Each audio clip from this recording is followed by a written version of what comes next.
Grosero. Bueno, ya lo pensaron, Lisette ya se acordó. ¿Por qué era Lisette?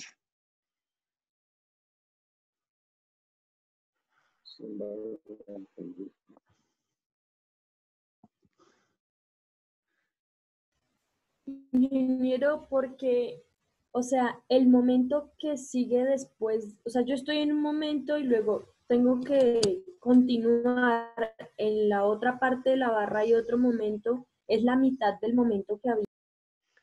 ¿Por qué es la mitad? Noemí, sí, por ahí va, porque es la mitad.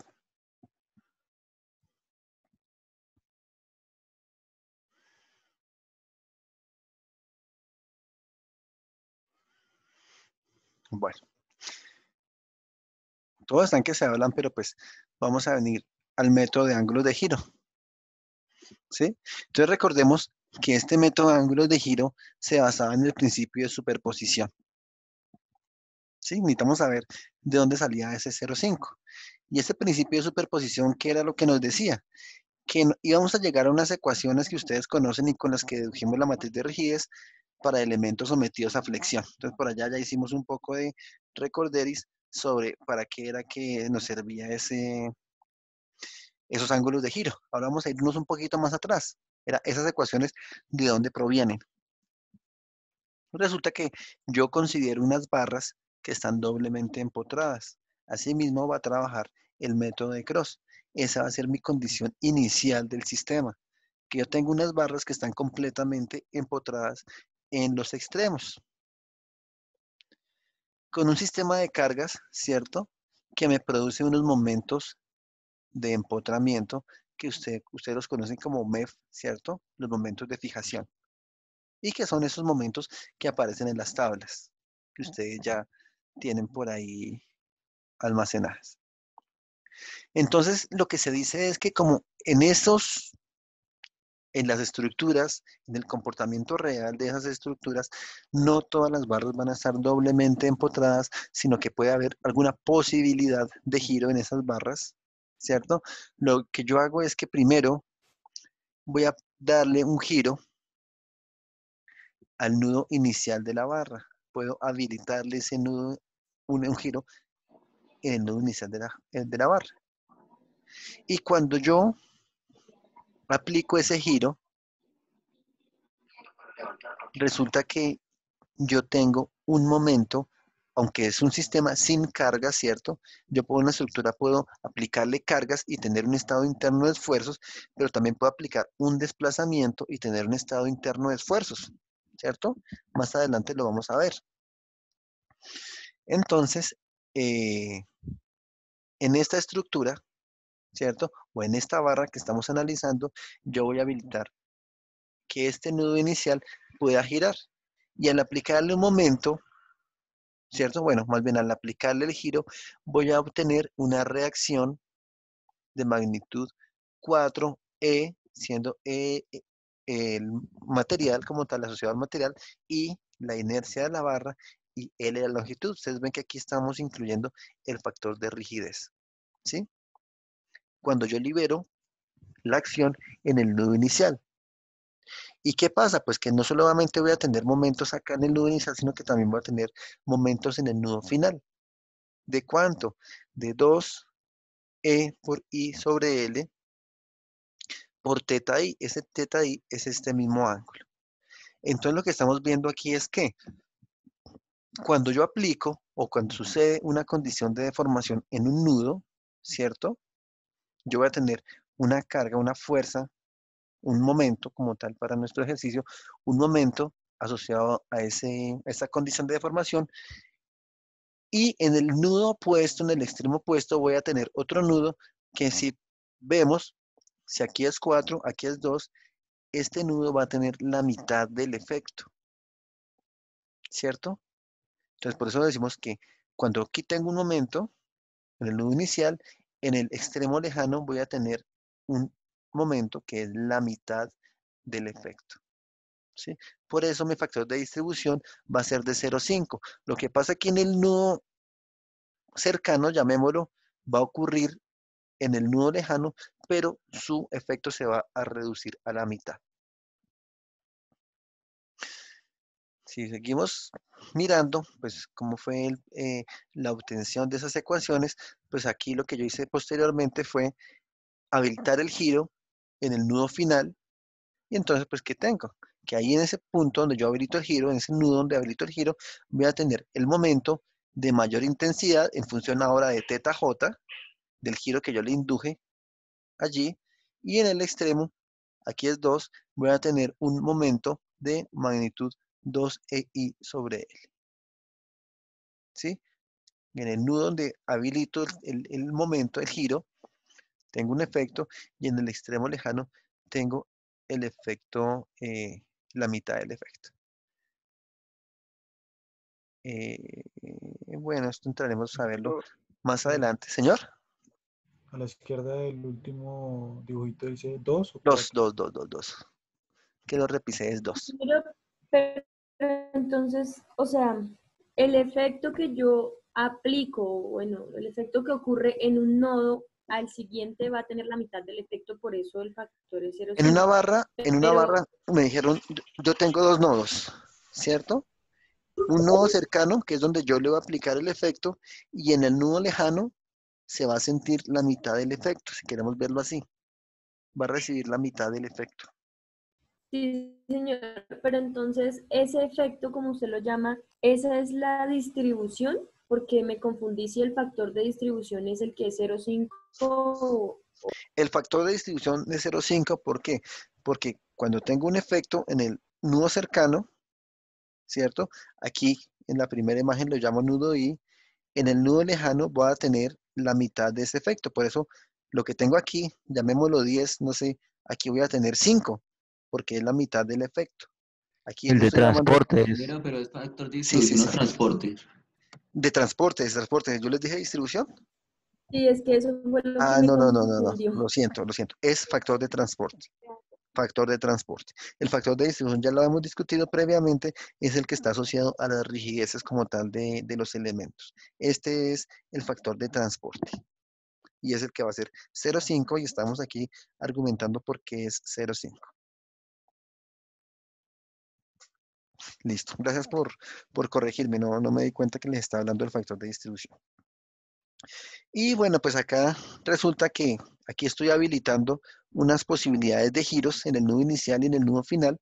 Ahora lo que yo digo es, oiga, también puede desplazarse, ¿no? Como nosotros vimos en nuestro método matricial, que aquí tengo una barra, esta barra en el nudo I se desplaza algo y en el nudo J se desplaza algo y no tienen que ser iguales esos desplazamientos. Entonces, aquí yo digo, entre esos dos nudos hay un desplazamiento delta, para este caso decimos que es un desplazamiento vertical porque va perpendicular al elemento, ¿sí? Y ese desplazamiento, o sea, si yo habilito o induzco ese desplazamiento, pues el momento que voy a tener va a ser 6E sobre L, ¿cierto? Por psi, que es delta sobre L, también ya lo hemos visto tú por allá, en la obtención del método matricial, o sea que aquí yo tendría 6EI por delta sobre L cuadrado, que de pronto es un término asociado que ustedes ya han visto en algunas tablas. Y pues si nos vamos nuevamente al método matricial, aquí vemos que esto es desplazado un BI, desplazado un BJ, la diferencia de ese BJ menos BI era este delta, y así fue como nosotros abrimos esta ecuación para poder obtener la matriz de rigidez del elemento sometido a flexión. ¿Y todo para qué? Para llegar a decir que esto es un principio de superposición, que mi condición inicial del elemento, ¿cierto? Yo tengo una superposición de efectos, de unos efectos producidos por las cargas externas, marquémoslos ahí,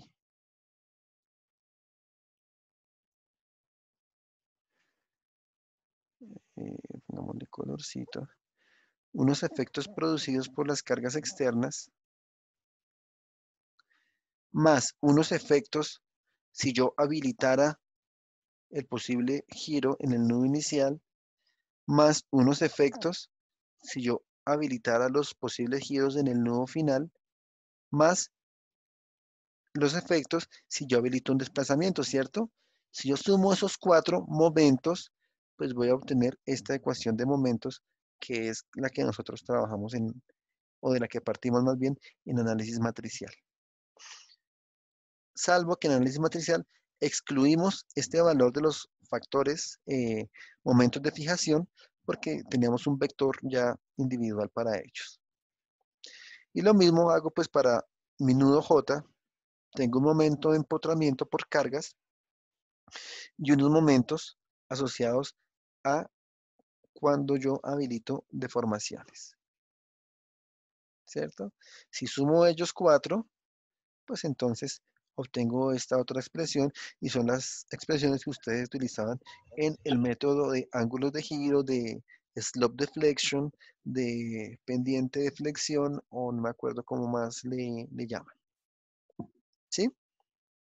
Todo esto para decir que, argumentar que yo quiero tener yo tengo un factor de transporte, más bien, cuando tengo una posibilidad de giro, donde en el nudo lejano va a sentir la mitad del efecto de lo que pasa en el nudo cercano, y ese nudo cercano va a ser donde yo aplique mi efecto, donde yo aplique mi momento.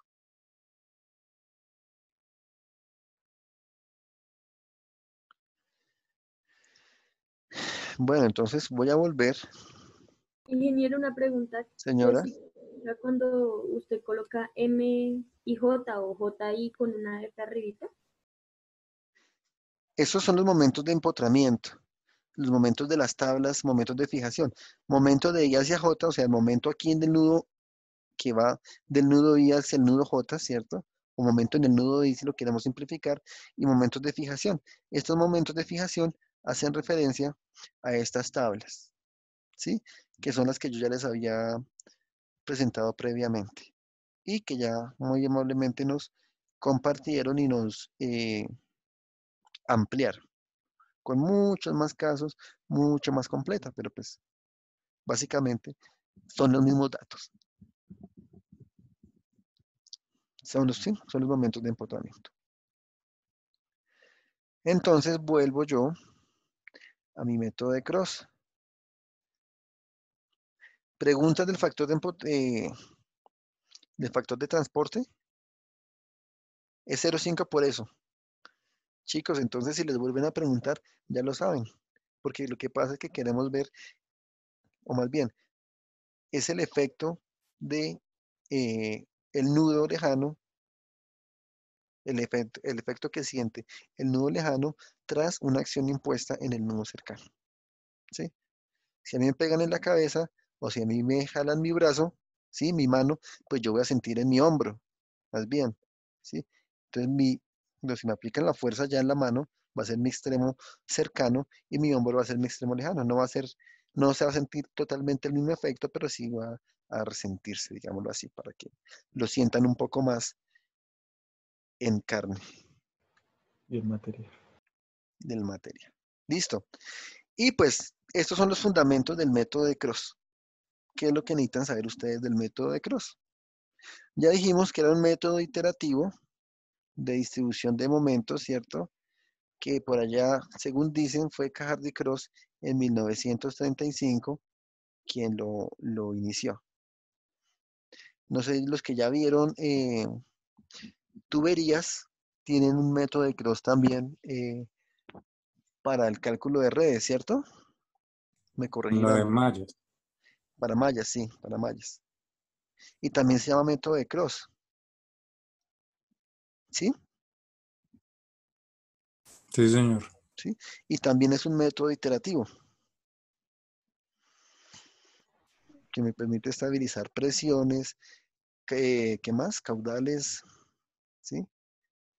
No me acuerdo qué más variables tenía yo en el sistema. Bueno, Número de Reynolds, Manning, Reynolds.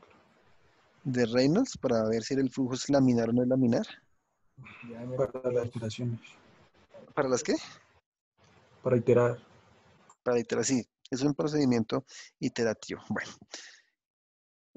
eso era lo que quería ir, que aquí es el método de Cross, que es iterativo. Allá ya también ustedes lo han trabajado y también es iterativo. Y tenemos ciertas premisas para el método de Cross. ¿Cuáles son? Una, que tenemos deformación por flexión más relevante que la deformación axial.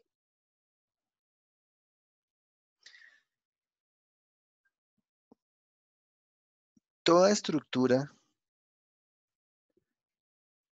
sometida a cargas externas va a tener unas deformaciones dadas por flexión, unas deformaciones dadas por axial, unas deformaciones dadas por cortante, unas deformaciones dadas por torsión, ¿cierto? Que son las acciones internas que se presentan en los elementos.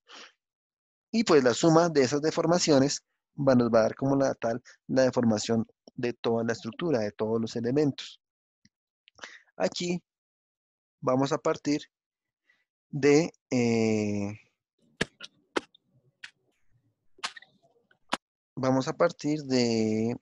que la deformación por flexión es más relevante. Nosotros cuando hacemos el método de deformaciones compatibles, de trabajo virtual, calculamos todas esas deformaciones y nos damos cuenta que realmente, pues, ya numéricamente, esas deformaciones por flexión son mucho más relevantes que las deformaciones por axiales. Aquí, para facilitar los cálculos, ya nos vamos a ir a trabajar solamente en las deformaciones por flexión. ¿Mm? Hablamos también que vamos a tener momentos de empotramiento perfecto en las barras, en las tablas que vimos hace un momento. Adicionalmente, vamos a decir que vamos a trabajar nudos rígidos. ¿Qué quiere decir que sean nudos rígidos? Pues que sencillamente, si yo tengo un nudo en mi estructura, ¿cierto? Ese que estamos dibujando ahorita, ese es el nudo. Cuando le aplique el giro, los 4 elementos para este caso van a rotar la misma cantidad, ¿sí? O sea, lo que estoy queriendo decir es que el ángulo que se genera entre estos dos elementos va a ser el mismo ángulo que se genera entre estos dos elementos. O sea que no existe ninguna posibilidad de que se abra, que se dé esa deformación, ¿sí? Estas son unas premisas para facilitar los cálculos del método. Otra premisa, que voy a tener barras indeformables. Esa premisa, Quiero una pregunta. Cuando usted dice señora, nudos rígidos, ¿también se está refiriendo a los mismos nudos fijos? ¿a qué te refieres con nudos fijos? O sea, es que yo me acuerdo que había unos que, bueno, los empotrados, pero como decir en un pórtico y las esquinas no eran ni articulado ni empotrado, sino que ¿Embolado? estaba unido y no, Unido como unido. pues no sé, por eso digo que sí, eso es lo mismo que los rígidos. No, nudos rígidos me refiero a nudos donde llegan varios elementos, dos o más elementos, ¿sí?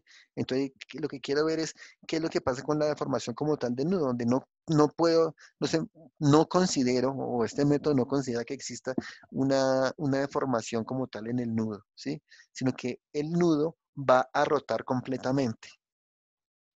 Entonces, todos los elementos, aquí de pronto vale la pena completar. Mejor aún. Me puedo devolver a la diapositiva anterior. Es esto, mira. Nudos rígidos.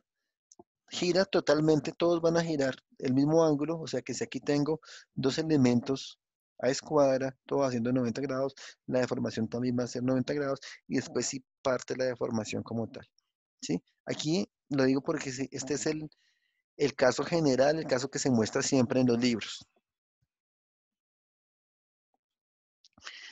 También estamos hablando de que las barras son indeformables, que decíamos que no es del todo cierto, ¿cierto? Pero esas deformaciones, o mejor aún, eso nos va a quitar es un poquito de precisión como tal en el método con respecto a otros métodos como el método matricial que sí me permite deformación en los elementos. Adicionalmente me dicen que tengo barras prismáticas de sección constante.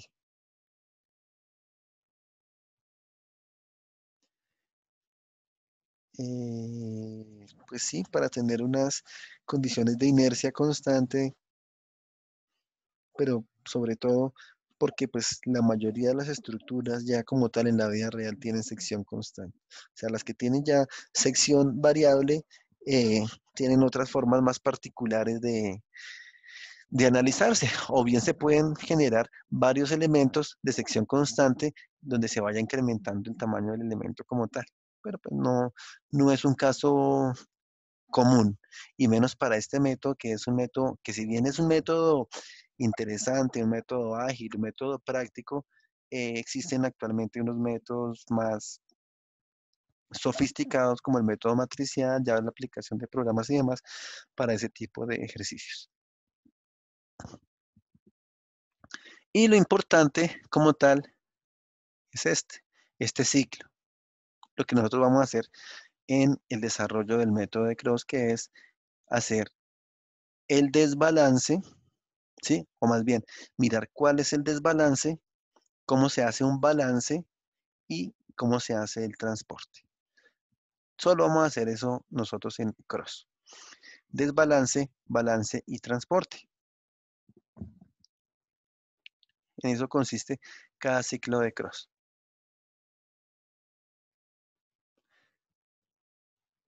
Las tablas de las que hablamos previamente, ¿cierto? Para calcular los factores de empotramiento, los momentos de empotramiento, y como tal ya esta es la aplicación del método de Cross. ¿Ustedes se acuerdan de el concepto de grados de libertad? Perdón, de grados de indeterminación estática, Sí, señor. que era el, La cantidad de incógnitas y ecuaciones que uno tiene en un sistema. ok. Esta estructura, ¿qué grado de indeterminación estática tiene?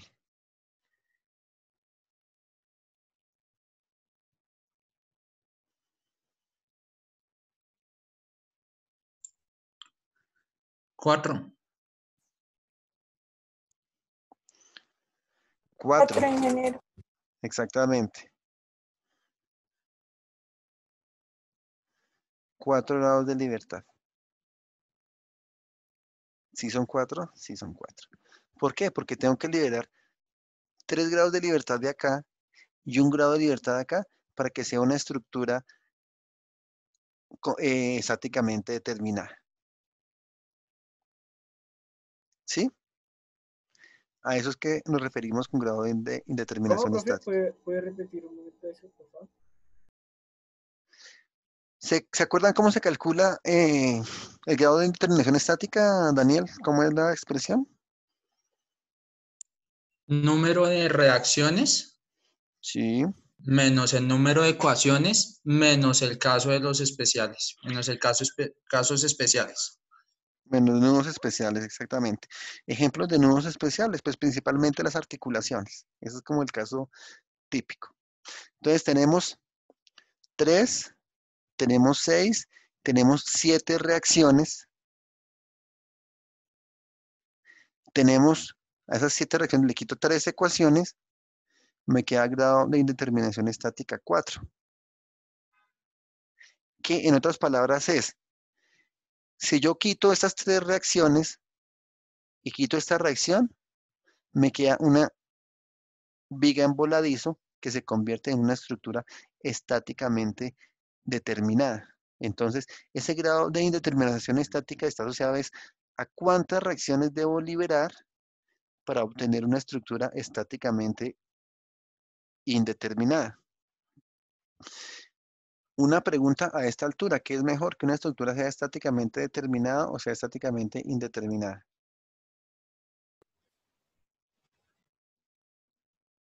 Determinado. Determinada. Determinada. Indeterminada. ¿Por Mejor, qué ¿cierto? determinada los que dijeron determinada?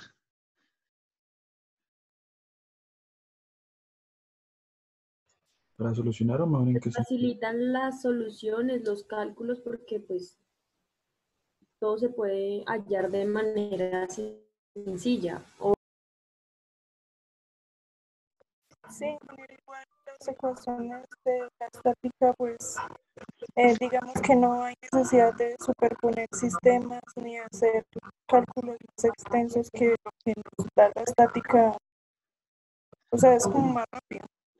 Me asusta lo que me dicen. Es Pensemos en, mejor, pensemos en el Determinada, método matricial. para Pensemos, mí, más para resistente. mí, para mí es mejor estáticamente indeterminada porque le puede dar más estabilidad a la estructura, ¿sí? Y puedo estar más seguro de la solución y puedo hacer redistribuciones en caso de que la estructura me lo pida. pensemos en el método matricial, ¿sí? Ese que vimos por allá hace algún tiempo. ¿Sí lo recuerdan? ¿Dónde intervienen los apoyos en el proceso de resolución matricial? Grados de El libertad. vector de cargas nodales. Ahí es donde... No, porque yo no tengo cargas en los apoyos, generalmente. La reducción del sistema. Reducción de sistemas. En la reducción del sistema, exactamente. Si es más indeterminada, ¿qué ocurre en la reducción del sistema? Viéndolo como Más análisis. pequeño. Reduzco más, ¿cierto? O sea, si tengo muchos grados de libertad, pues en todos ellos generalmente la deformación es cero. Entonces, todo lo cancelo, todo lo cancelo, todo lo cancelo y voy a tener pocos desplazamientos desconocidos, ¿cierto que sí? ¿O no? Sí. Sí, señor. Ah, bueno, pues lo digo como para contraargumentar lo que me están diciendo de que que es más fácil si es estáticamente determinado, porque lo que yo le estoy diciendo es que entre más indeterminado sea, pues facilita más mi solución. Y siempre les digo, esa pregunta si la hago comenzando análisis 1, me dicen que es mejor estáticamente determinado porque pues les voy a hacer parcial y prefieren que sea estáticamente determinado para solucionar de una forma más fácil. Pero a esta altura que ustedes ya han cursado todo eso y ya tienen varios métodos de solución de estructuras estáticamente indeterminadas, pues saben o tienen más certeza que una estructura estáticamente indeterminada, como bien lo decía Daniel, tiene más posibilidad de acción, ¿cierto? Si una estructura estáticamente determinada se excede la carga resistente, pues sencillamente la estructura colapsa. Mientras que si una estructura estáticamente indeterminada se excede la carga inicial, no colapsa la estructura, sino que colapsan, bueno, fallan más bien unos elementos, no todos van a fallar al tiempo y puede generarse una redistribución de cargas, ¿sí? Y pues lo que van haciendo es perdiendo grados de indeterminación estática. Hagamos el ejercicio que me gusta hacer a mí. Si ponemos este pórtico que está aquí empotrado, ¿cierto? Digamos que eso simboliza que es empotrado y le pongo unas cargas, una carga lateral, ¿cierto? Para ese pórtico que es doblemente empotrado, ¿cuál es el grado de indeterminación estática?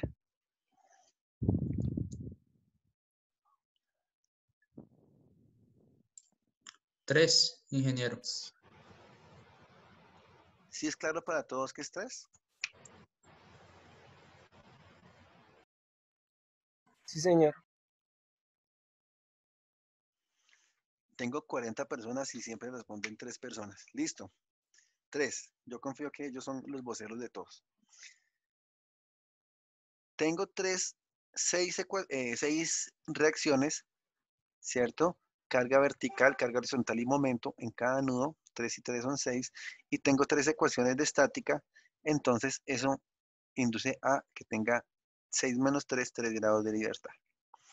Si empiezo a aplicar la carga, va a aparecer por acá un momento, ¿cierto? Y va a tener un diagrama de momentos visto algo así,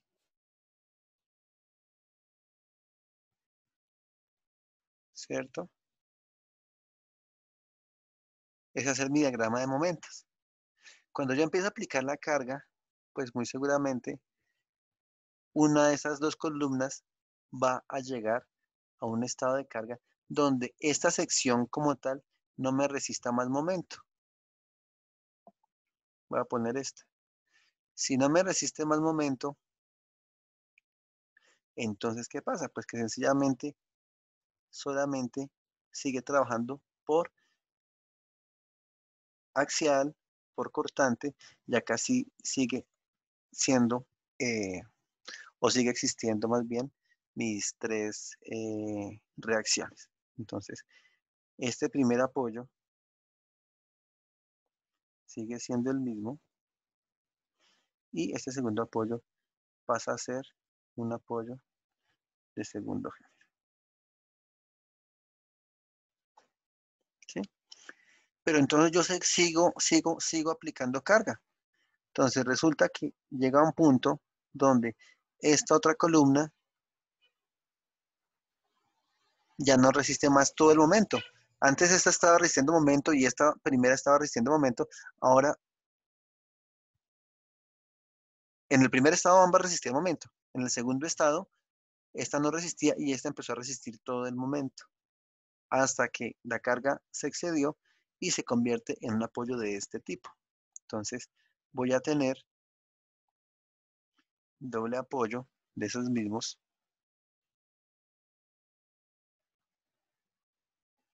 ¿cierto?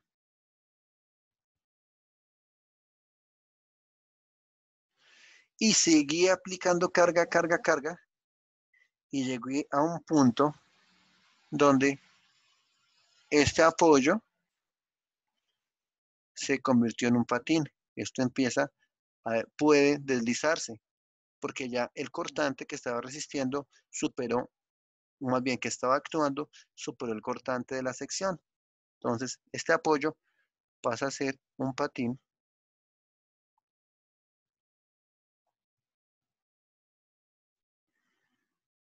¿cierto?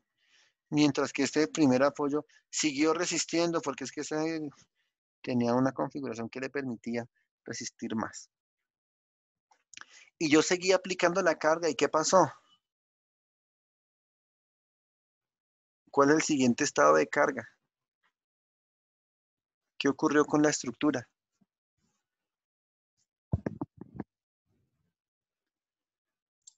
Ya se volvería inestable. Resulta que este es mi caso, ¿cierto? Que tengo actualmente. Si sigo aplicando carga, cuando este nudo, que es el que me está resistiendo todo el cortante, supera su capacidad, pues sencillamente yo no puedo decir solamente que lo cambio, ¿cierto? ¿Por qué? Porque si lo cambio, esto va a ser dos patines. Y como patines, sencillamente la estructura ya se va a desplazar, ya va a dejar de ser un problema estático, sino se va a convertir en un problema dinámico. Entonces, esta condición no va a tolerarse. Voy a llegar solamente hasta esta, que está en la parte superior, que es un caso de estructura estáticamente determinada, ¿no? ¿Por qué? Porque aquí tengo dos reacciones en el nudo inicial, tengo una reacción en el nudo final, o en la columna de la derecha, ¿sí? Entonces tengo tres reacciones. Tengo tres ecuaciones, 3 menos 3, 0, es una condición estáticamente determinada. Si yo tuviera inicialmente esta condición estáticamente determinada y le aplico carga, ustedes se dan cuenta que llegaría inmediatamente, si supero su capacidad, llego inmediatamente a este patín. Y si llego a ese patín, pues sencillamente la estructura es inestable. Mientras que si es una estructura estáticamente indeterminada, pues tengo todos estos pasos a seguir. Y como ustedes me han dicho, tengo tres reacciones en cada nudo, o sea, son 6, menos 6 reacciones, menos 3 ecuaciones, me da 3. Mi grado de indeterminación estática es 3, que corresponde a 1, 2 y 3 casos para convertirse en estructura estáticamente indeterminada. ¿sí? Entonces, siempre, siempre van a ser mejores. O sea, falta que me digan, salvo en los parciales, ¿cierto? Siempre van a ser mejores las estructuras estáticamente indeterminadas.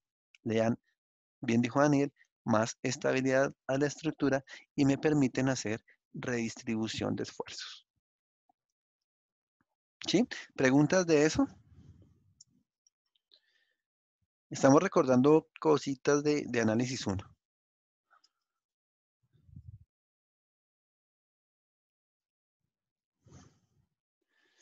Tengo 3 mensajes en el chat.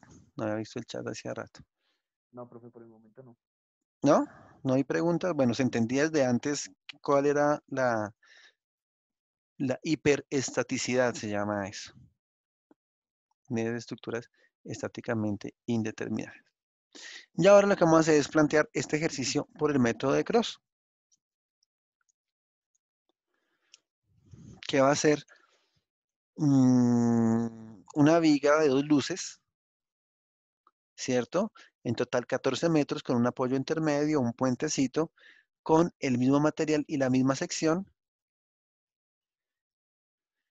Solicitada una carga de 2,5 toneladas metro. Y se quiere, para esta viga, pues, que la solucionemos por el método de Cross, básicamente.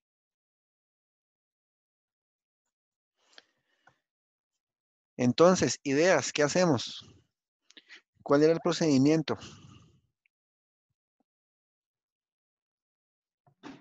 ¿Escribir topología? Topología, sí, topología. Pues para la topología tenemos claro que tengo 3 nudos, ¿cierto? Están allí marcados en el esquema. Y adicionalmente tengo 2 elementos.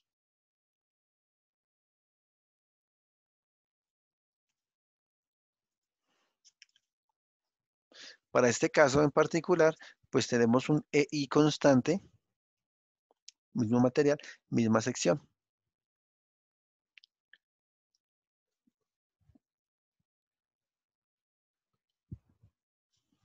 ¿Qué más se les ocurre?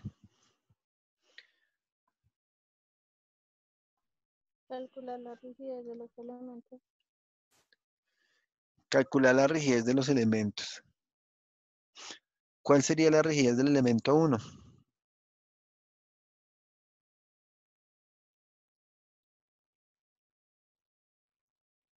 Uno sobre 8. 1 sobre 8. O E por I sobre 8. E Por I por I octavos. sobre 8. E por I sobre 8. Sí. Y del elemento 2, E y I sextos. ¿Cierto? Aquí pues decimos E constante, E puede ser cualquiera y cualquiera, ¿no? Lo que sabemos es que va a ser esa relación similar, o bueno, igual en los 2 elementos. Juan Manuel me dice que le está molestando el cargador.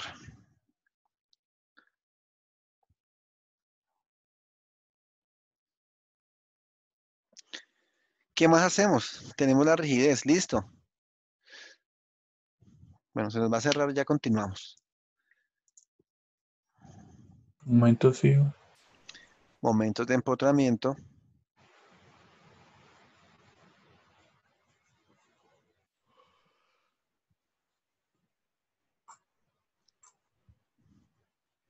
Ya continuamos, chicos.